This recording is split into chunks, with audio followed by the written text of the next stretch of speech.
একটি অপতথ্য বা তথ্যের বিকৃতি গোটা দেশকে অস্থিতিশীল করে তুলতে পারে, মানুষে মানুষে বিভেদ তৈরি করতে পারে। তাই জাতীয় স্বার্থেই প্রয়োজন এই অপতথ্য বা তথ্যের বিকৃতি থেকে সঠিক তথ্য খুঁজে বের করা। সে কাজে এসেছি আমি ফয়সাল রয়েল। আসছি ৭১-এর রিউমার নিয়ে নিয়মিত আয়োজন ফেক নিউজ স্ক্যানারে।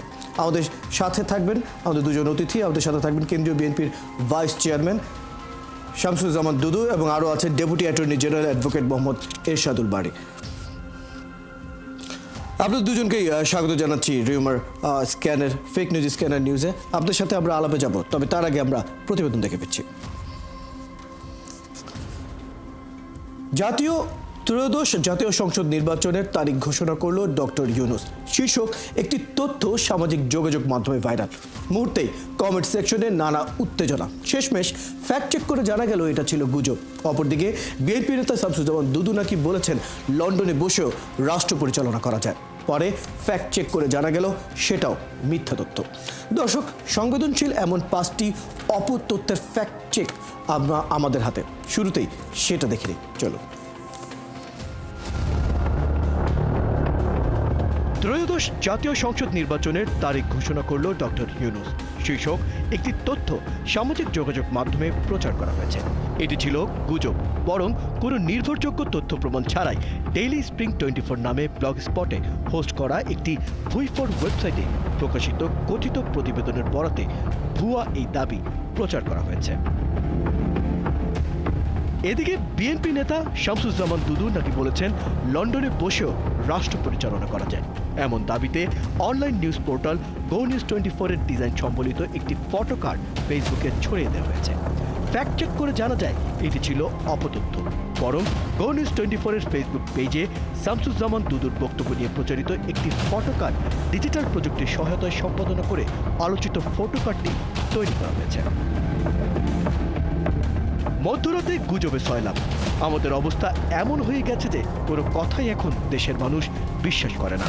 শীর্ষক শিরোনামে বিএনপির স্থায়ী কমিটির সদস্য আমির খসরু মাহমুদ চৌধুরীর ছবিযুক্ত একটি ফটো কার্ড সামাজিক যোগাযোগ মাধ্যমে ছড়িয়ে দেওয়া হয়েছে। রিউমার স্ক্যানার টিমের অনুসন্ধানে জানা যায় এটিও ছিল মিথ্যা তথ্য। বরং কোনো রকমের নির্ভরযোগ্য তথ্য প্রমাণ ছাড়াই দাবিটি প্রচার করা হয়েছে। বিএনপির ভাইস চেয়ারম্যান শামসুজ্জামান দুদু একের পর এক গুজবের শিকার হচ্ছেন। এবার নাকি তিনি বলেছেন জনগণ বিএনপিকে ভোট না দিলেও বিএনপির নেতাকর্মীর ভোটেই জিতে যাবে বিএনপি। এমন শিরোনামে ফেসবুক পোস্ট প্রচার করা হচ্ছে। রিউমার স্ক্যানার টিমের অনুসন্ধানে জানা যায় এটি ছিল গুজব। বরং কোনো রকম তথ্য প্রমাণ ছাড়াই আলোচিত ফটো কার্ডটি প্রকাশ করা হচ্ছে। এখানেই শেষ নয়। কোস্টারিকার প্রেসিডেন্ট মোহাম্মদ আব্দুল বিন ফারহান খাবির বাংলাদেশের সাথে বাণিজ্য চুক্তি স্থগিত ও $3.45 কোটি সহায়তা বাতিল করেছেন এবং আয়ারল্যান্ড ভিসা ও কয়লা চুক্তি বন্ধ করেছেন। দাবিতে একটি ছবি ফেসবুকে প্রচার করা হয়েছে। মুহূর্তে তা ভাইরাল। রিউমার স্ক্যানার টিমের অনুসন্ধানে দেখা যায় কোস্টারিকা ও আয়ারল্যান্ডের বাংলাদেশের সাথে চুক্তি এবং অনুদান বাতিলের দাবিতে প্রচারিত তথ্যগুলো সঠিক নয়। এছাড়াও কোস্টারিকার প্রেসিডেন্টের নাম মোহাম্মদ আব্দুল বিন ফারহান খাবির নয়, তার নাম রদ্রিগো শ্যাভস রোবেলো। প্রকৃতপক্ষে পেরুর পররাষ্ট্রমন্ত্রী এলমার শিয়ালের এবং সংযুক্ত আরব আমিরাতের আন্তর্জাতিক সহযোগিতা বিষয়ক প্রতিমন্ত্রী রিম আল হাসিমির একটি ছবিতে আলোচিত দাবিতে প্রচার করা হয়। দর্শক, আজ 5টি ফ্যাক্ট চেক করতে গিয়ে দেখা গেল বাংলাদেশকে ঘিরে রাজনৈতিক ও আন্তর্জাতিক খবরগুলোকে বিকৃত করে মিথ্যা গুজব ছড়ানো হচ্ছে। অন্যদিকে সামাজিক নানা ইস্যুতে চলছে অপতথ্যের প্রচার। যথারীতি সবকটি সামাজিক যোগাযোগ মাধ্যমে সেটি ছড়িয়ে দেওয়া হচ্ছে। ব্যবহার হচ্ছে ফেক অ্যাকাউন্ট বা পেজ। ফয়সাল রয়েল, ৭১, ঢাকা। দর্শক, আমরা প্রতিবেদনটি দেখে নিলাম এবং দর্শক আমরা আগেই জানিয়েছি আমাদের সাথে আছেন কেন্দ্রীয় বিএনপির ভাইস চেয়ারম্যান শামসুজ্জামান দুদু এবং আরও আছেন আমাদের সাথে deputy attorney general advocate Mohammad Ershadul Bari Khandaker. দুজনকে আবারও স্বাগত জানাচ্ছি আমাদের আজকের এই আয়োজনে। আমরা বারী খন্দকারের সাথে আলাপ করবো, তবে তার আগে প্রথম প্রশ্নটি রাখতে চাই শামসুজ্জামান দুদুর কাছে। শামসুজ্জামান দুদু, বিএনপির নামে এখন সবচেয়ে বেশি মিথ্যা অপপ্রচার চলছে, বিশেষ করে আপনার নামে সবচেয়ে বেশি অপপ্রচার বা অপতথ্য চালানো হচ্ছে। এগুলো নিয়ে আপনি কি পদক্ষেপ নিচ্ছেন, কি কার্যক্রম? ধন্যবাদ আপনাকে। এবং আমার আইনজীবী বন্ধুকে এবং যারা এই অনুষ্ঠান দেখছে তাদের সবাইকে শুনেছি। সোশ্যাল মিডিয়া এবং ফেসবুক মানুষের খুব নির্ভরযোগ্য একটা প্রতিষ্ঠানে পরিগণিত হতে পারত, কিন্তু অতি সম্প্রতি মানে ফটোকার্ড বা বিভিন্ন লেখাজোখা এমনকি ইউটিউবেও এমন অনেক বক্তব্য কারোর মুখে জুড়ে দেওয়া হচ্ছে অথবা তাদের নামে প্রচারিত হচ্ছে। এটা শুধু দুঃখজনক, যার নামে এগুলো করা হচ্ছে সে ক্ষতিগ্রস্ত হচ্ছে, তার সম্বন্ধে মানুষের কিছুটা হলো ধারণাগত বিভ্রান্তি তৈরি হচ্ছে। আমার কাছে মনে হয় যারা এগুলো খোঁজ খবর নিয়ে দেখেছে তারা ভিউয়ার্স বাড়ানোর জন্য তারা তাদের মতো করে বিভিন্ন ফটোকার্ড বা অন্যান্য বক্তব্য এই সোশ্যাল মিডিয়াতে ওরা ছেড়ে দেয়। একবার চিন্তা করে না যে মানুষের ব্যক্তি সততা বলে একটা কথা আছে, যে মানুষটি যে কথাটা ভাবে নাই এমনকি বলে নাই তাকে মানে মানুষের সামনে এক ধরনের ব্যবসার পণ্য বানিয়ে তারা ব্যবসা করতে চাচ্ছে, কিন্তু এতে সেই মানুষটার কি ক্ষতি হচ্ছে তাদের এটা মাথার মধ্যে নাই। আমি এর সঙ্গে যারা যুক্ত আছে তাদেরকে বিনয়ের সঙ্গে অনুরোধ করবো যে ভাই এইগুলো করা ঠিক না।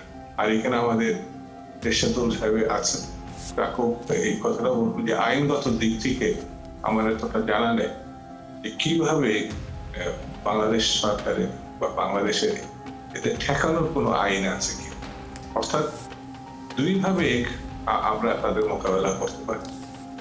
তাৎক্ষণিকভাবে এইসব সাংবাদিকতা, যেটা আমি ৭১ টিভিকেও ধন্যবাদ জানাবো যে এই বিষয়গুলো নিয়ে তারা নিয়মিত কাজ করছে এবং নিয়মিতভাবে যাদের বিরুদ্ধে এইসব অপপ্রচার করা হচ্ছে তাদেরকে দেখে তাদের কথা বলার সুযোগ করে দেওয়া। বাংলাদেশের রাজনীতিতে বিভিন্ন মত পথ বিভিন্ন দৃষ্টিভঙ্গি থাকতে পারে, কারণ এটা গণতান্ত্রিক বিধি ব্যবস্থা ফিরে আসার একটা অবস্থা তৈরি হয়েছে, স্বৈরতন্ত্রের পতন হয়েছে। স্বাভাবিক কারণে শত মত থাকতে পারে, শত চিন্তা ভাবনা থাকতে পারে, একজনের মতের সঙ্গে আরেকজনের নাও মিলতে পারে, কিন্তু মেলে নাই বলেই, বিশ্বাস এক জায়গায় হয় নাই বলেই তার বিরুদ্ধে নোংরামি করতে হবে, তার বিরুদ্ধে মিথ্যা কথা ছড়াতে হবে, এটা আমার কাছে মনে হয় এটি আসলে কারোরই কাম্য নয়। শামসুজ্জামান দুদু, আপনি থাকুন আমাদের সাথে, আপনার কাছে আবার আমরা ফিরবো। এরই মাঝে আমরা একবার আলাপ করে ফিরতে চাই আমাদের সাথে আরেকজন অতিথি, আমাদের deputy attorney general advocate Mohammad Ershadul Bari খন্দকারের সাথে। বারী খন্দকার, আপনি তো শুনছিলেন বেশ কিছু তথ্য বা অপতথ্য নিয়ে আমরা আলাপ করছিলাম। এই যে মিথ্যা তথ্য ছড়িয়ে যাচ্ছে, সুস্পষ্টভাবে যিনি আসলে এই তথ্য ছড়াচ্ছেন তার বিরুদ্ধে কোনো আইনি পদক্ষেপ নেওয়া যাওয়ার আসলে প্রক্রিয়াটা আসলে কি পদক্ষেপ নেওয়া যেতে পারে এই ধরনের অপতথ্যের কারণে? ধন্যবাদ আমাকে আমন্ত্রণ জানাবার জন্য। আপনি যে প্রশ্নটি করেছেন সেটা অত্যন্ত গুরুত্বপূর্ণ। শুরুতেই বলে নিই, বাঙালি জাতি, আমরা জাতিগতভাবে একটু হুজুগে যাই, যে কোনো কিছুতেই আমাদের একটা হুজুগ লক্ষ্য করা যায়, এবং সম্ভবত এই হুজুগের জাতির একটা কর্মকাণ্ড হচ্ছে গুজব। গুজব শব্দটি কিন্তু ক্রিমিনাল আইনে কোথাও অপরাধ হিসেবে স্বীকৃত না, পেনাল কোডেও না, এবং সাইবার সিকিউরিটি অ্যাক্ট যেটা সম্প্রতি হয়েছে সেটা হচ্ছে সাইবার সিকিউরিটি অ্যাক্ট অর্ডিন্যান্স 2025, সেটাতেও কিন্তু গুজবকে অপরাধ হিসেবে স্বীকৃতি দেওয়া হয়নি। তাই গুজব আসলে রিউমার বা গুজব যেটাই বলে বাংলাদেশের আইনে অপরাধ নয়, কিন্তু এই গুজব, অপতথ্য, অপপ্রচার, মানহানিকর অপপ্রচারের মধ্য দিয়ে যদি কাউকে হেয় প্রতিপন্ন করা হয় সমাজের কাছে, মানুষের কাছে, অথবা দেশের মধ্যে একটা সহিংসতা তৈরি করা হয়, সেটা জাতিগত হতে পারে, ধর্মীয় হতে পারে, এসব করে যদি কোনো একটা অপরাধ, স্বাভাবিক অপরাধের দিকে চলে যায়, ধরুন যে সহিংসতা ছড়ানো, বিশৃঙ্খলা করা, সরকারি কোনো প্রতিষ্ঠান ভাঙচুর করা, পাবলিক যে ট্রাঙ্কুইলিটি আছে, যে শান্তি শৃঙ্খলা আছে সেটা বিঘ্ন করা, এই ধরনের অপরাধগুলো যদি সংযুক্ত হয় তখনই কেবল গুজবটা অপরাধে রূপান্তরিত হয়। এই ক্ষেত্রে আইনি ব্যবস্থা বলতে পেনাল কোডে 499 ধারায় আপনি মানহানির মামলা করতে পারেন। বাংলাদেশে মানহানি মামলা অনেকে করেছেন, কিন্তু মানহানি মামলার শেষ পর্যন্ত রেজাল্ট আমি অন্তত পজিটিভ দেখি। যার মানহানি হয়েছে তিনি ক্ষতিগ্রস্ত হয়েছেন সেটার বিষয়ে যে ভালো কোনো সমাধান আদালত দিয়েছে সেটা আমি দেখি। এই কারণেই হয়তো গুজবের মাত্রাটা, অপপ্রচার বা অসত্য তথ্য প্রদানের মধ্য দিয়ে অপরাধীরা বারবার পার হয়ে যাচ্ছে। ধন্যবাদ। বারী খন্দকার, আপনার কাছ থেকে আমরা বেশ কিছু তথ্য জানলাম। আপনারা দুজনেই আসলে আমাদের সাথে এই মুহূর্তে থাকুন। এই মুহূর্তে আমাদের একটি বিরতির সময় হচ্ছে, বিরতির পর আবারও আপনাদের কাছে আমরা ফিরবো। দর্শক, আমরা শুনছিলাম আমাদের দুজন অতিথিরই কথা। এই মুহূর্তে একটি বিরতির সময় হচ্ছে, বিরতির পর আবারও ফিরছি, সঙ্গে থাকুন। দর্শক, বিরতির পর আবারও স্বাগত জানাচ্ছি রিউমার নিয়ে ৭১-এর নিয়মিত আয়োজন ফেক নিউজ স্ক্যানারে। দর্শক, আমাদের সাথে দুজন অতিথি আছেন। আমাদের সাথে আছেন কেন্দ্রীয় বিএনপির ভাইস প্রেসিডেন্ট শামসুজ্জামান দুদু এবং আরও আমাদের সাথে আছেন deputy attorney general advocate Mohammad Ershadul Bari Khandaker. দুজনের সাথে আবার আলাপে ফিরছি। এই পর্যায়ে প্রথম প্রশ্নটি রাখতে চাই শামসুজ্জামান দুদুর কাছে। শামসুজ্জামান দুদু, আমরা এই নির্বাচনের এই সময় এই ধরনের মিথ্যা তথ্য ছড়ানো বেশ কিছু প্রভাব রাখতে পারে। আপনি কি মনে করেন এই সময়টার মধ্যে এই ধরনের তথ্য যাতে না ছড়ায়, তো সেজন্য কি কি করণীয় হতে পারে? এই ধরনের তথ্য তো অবশ্যই কিছু না কিছু বিভ্রান্তি সৃষ্টি করে, মানুষের মনে অনেক জিজ্ঞাসা তৈরি করে, কিন্তু পুরোটাই তো মিথ্যা। যারা এটা করছে হয়তো তারা নিজেদের সুবিধার কারণে অথবা কোনো ভাবনা থেকে যার বিরুদ্ধে করছে তার ব্যক্তির চরিত্র এবং তার রাজনীতিটাকে বিভ্রান্ত করতে চাচ্ছে। এটা যেমন দুটো দিক, মানে এই ঘটনার মোকাবেলার আমার কাছে মনে হয় যে দুটো দিক আছে। একটা আইনগত দিক আছে, যেটা ঈশ্বর সে বললেন। আরেকটি আছে দীর্ঘদিন স্বৈরতন্ত্রের যে ব্যবস্থা আমাদের 15 বছর ছিল, সেটি সব ক্ষেত্রে কলুষিত করেছে। আপনার মানে আইনের ক্ষেত্রে, আইনজীবীদের ক্ষেত্রে, আদালতের ক্ষেত্রে, রাজনীতির ক্ষেত্রে, সব ক্ষেত্রে। এই সংস্কৃতি যদি পরিবর্তন করতে হয়, অর্থাৎ গণতান্ত্রিক বিধি ব্যবস্থায় বিতর্ক থাকবে, চিন্তার মানে ভিন্নতা থাকবে, কিন্তু মানুষকে ছোট করার যে প্রবণতা, অর্থাৎ সোশ্যাল মিডিয়াকে মানে এক ধরনের ধ্বংসের দ্বার প্রান্তে দাঁড় করানো, মানে বিশ্বাসের প্রশ্ন, সেটাকে মোকাবেলা করতে হবে সুস্থ ভাবনা, চিন্তা এবং বক্তব্য উপস্থাপনের মধ্য দিয়ে এটাকে আমরা মোকাবেলা করি। এটা একটা সময় সাপেক্ষ ব্যাপার। তবে গণতন্ত্র যারা পছন্দ করে তাদের গণতান্ত্রিক ভাবনাটাকে সামনে আনতে হবে। যারা গণতন্ত্রের বিধি ব্যবস্থার মধ্যে আছেন তাদেরকে আবার দায়িত্বটা দিতে হবে। যেমন আপনাকে আবার ধন্যবাদ দিই, সোশ্যাল মিডিয়ার এই অপপ্রচারকে মোকাবেলা করতে হবে প্রিন্ট মিডিয়া অথবা ইলেকট্রনিক্স মিডিয়া, যেটা আপনারা একটু উদ্যোগ নিয়েছেন, সেজন্য আবারও আপনাদেরকে ধন্যবাদ জানাই। আর সম্মিলিত প্রচেষ্টা ছাড়া এটা বন্ধ করা খুব কঠিন আমার কাছে মনে হয়। আমরা আশা করবো আমরা সম্মিলিত প্রচেষ্টায় আসলে এইসব অপতথ্যকে আসলে কতটা সঠিক দিকে, সঠিক তথ্য জানানো যায় সাধারণ মানুষকে, সেই দিকে আসলে যাব। চলে যেতে বারী খন্দকারের কাছে। এরশাদুল বারী খন্দকার, আমরা বর্তমানে যে পরিস্থিতি দেখছি এবং যে সময়ের মধ্যে যত ধরনের অপতথ্য, অর্থাৎ একটা ছবি, একটা ভিডিও এবং এআই যেভাবে এগিয়ে যাচ্ছে, সেক্ষেত্রে আপনি কি মনে করেন এই ধরনের মিথ্যা তথ্য যাতে না ছড়ায় সেজন্য নতুন কোনো আইন বা কোনো নীতি বা কোনো পুরনো আইনের সংস্কার বা পরিমার্জনের কি প্রয়োজন আছে, কি মনে করেন? আমার কাছে মনে হয় ডিজিটাল সিকিউরিটি আইন প্রতিনিয়ত এটা পর্যবেক্ষণে রাখতে হবে। এআই দিয়ে এবং ডিজিটাল ডিভাইস দিয়ে যে ধরনের তৎপরতা চালানো হচ্ছে, যে ধরনের অপপ্রচার, মিথ্যা তথ্য ছড়ানো হচ্ছে, এসবের বিরুদ্ধে প্রতিনিয়ত আপডেটেড একটা version of the state mechanism থাকা উচিত। স্টেটের একটা দায়িত্ব। আমরা যদিও বলছি সোশ্যাল মিডিয়া বা সোশ্যাল ফেসবুকে এই ধরনের তৎপরতা বেশি করছে, সেটা অনেক ক্ষেত্রে দেশের বাইরে থেকে করছে। আরেকটা বিষয় হচ্ছে 5 আগস্টের পরে বাংলাদেশ একটা পরিবর্তন হয়ে গেছে। গণ অভ্যুত্থানের মধ্য দিয়ে কিন্তু পরাজিত শক্তি আছে, তারা প্রতিনিয়ত তাদের যাদেরকে তারা টার্গেটেড শত্রু মনে করছে তাদের যেটা করছে, সেটা দেশে বসে থেকে কিংবা দেশের বাইরে থেকেও করছে। আমার ধারণা যে বেশিরভাগ দেশের বাইরে থেকে কাজগুলো করছে। তবে আপনাদেরকে একটা দৃষ্টি আমি করাতে চাই যে আগে একটা সংবাদ মাধ্যমে বাংলাদেশে একটা লিডিং সংবাদপত্রে প্রকাশিত হলো যে মুক্তিযোদ্ধার স্বীকৃতি বাতিল হয়েছে, বঙ্গবন্ধু শেখ মুজিবুর রহমান সহ জাতীয় চার নেতা। এটা কিন্তু একটা জাতীয় স্বীকৃত একটা পত্রিকায় কিন্তু নিউজটি এসেছে এবং এটা সার্কুলেটেড হয়েছে। পরবর্তীতে দেখা গেল নিউজটি সঠিক না।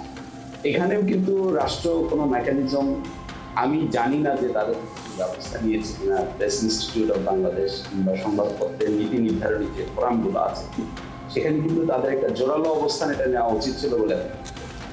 এবং এই যে একটা অপসংস্কৃতি চলে আসছে যে আমি অপরাধ করছি, আমি যাচ্ছে তাই প্রচার করছি, আমি একটা মিথ্যা তথ্য দিচ্ছি, বিভ্রান্তিকর কিছু দিচ্ছি, কিন্তু আমার কিছু হচ্ছে না, এই যে আইন ভঙ্গ করার যে একটা অপসংস্কৃতি তৈরি হয়েছে এবং এর এগেনস্টে যে রাষ্ট্রীয় মেকানিজম বা জুডিশিয়ারিতে আমরা যে ইফেক্ট পাচ্ছি না, নাগরিকদেরও একটা অনাগ্রহ, এটা বড় কারণ। যিনি ডিফেন্ড হচ্ছেন, যিনি যার মান সম্মান ভুলুণ্ঠিত করা হচ্ছে, যার বিরুদ্ধে অপপ্রচার করা হচ্ছে, তিনিও আসলে পার্সোনালি এগ্রিড হয়ে খুব একটা মামলা করতে যাচ্ছেন আমার সেটা মনে হয়। কারণ এটার পেছনে একটা ইতিহাস আছে, যেমন তসলিমা নাসরিনের বিরুদ্ধে তো সৈয়দ শামসুল হক কবি সৈয়দ শামসুল হক মামলা করেছিলেন, কিন্তু আমরা কিন্তু জানি না সেই মামলার রেজাল্ট কি হয়েছে। আমি অন্তত জানি না। এদেশে আরো আমরা অনেক সম্ভ্রান্ত ব্যক্তিদের মানহানিকর অনেক মানহানি হয়েছে, এই মর্মে আমরা অনেক মামলা করতে দেখেছি, কিন্তু সেটির চূড়ান্ত রেজাল্ট কিন্তু আমাদের হাতে নেই যে কোনো অপরাধী সাজাপ্রাপ্ত হয়েছে, শাস্তি হয়েছে বা ক্ষতিপূরণ দেওয়া হয়েছে যে ব্যক্তির ক্ষতি করা হয়। এবং এই ডিফেমেশন কিন্তু মানহানির মামলা প্রমাণ করাও কিন্তু কষ্টসাধ্য ব্যাপার। যে কারণে আমার কাছে মনে হয়েছে যে মিথ্যা তথ্য ছড়িয়ে, গুজব ছড়িয়ে অপরাধীরা কোনো না কোনো ভাবে আমাদের সমাজে পার পেয়ে যাচ্ছে। সেই পারই যাতে না হতে পারে সেই দিকেই আসলে আমাদের কাজ করতে হবে এবং আমরা সবাই আসলে সেই দিকে একসাথে কাজ করব। ধন্যবাদ এরশাদুল বারী খন্দকার সময়টুকু আমাদেরকে দেওয়ার জন্য। একই সাথে ধন্যবাদ জানাচ্ছি শামসুজ্জামান দুদুকে আমরা মূল্যবান সময় আজ আমাদেরকে দেওয়ার জন্য। দর্শক, আপনারা আছেন ফ্যাক্ট চেক নিয়ে ৭১-এর নিয়মিত আয়োজন ফেক নিউজ স্ক্যানারে। রবি থেকে বৃহস্পতি সপ্তাহে 5 দিন আমরা রিউমার দূর করতে হাজির হব ঠিক একই সময়। আপনারা যুক্ত থাকবেন আমাদের সাথে। যে কোনো খবর যদি আপনাকে সংশয়ে ফেলে সেটিকে একটি স্ক্রিনশট আমাদেরকে মেল করতে পারেন fns.71tv@gmail.com অথবা ফেসবুকে যোগাযোগ করুন www.facebook/fake-news-scanner। আমরা সেই তথ্যের ফ্যাক্ট চেক করব, জানাবো আপনাদেরকে।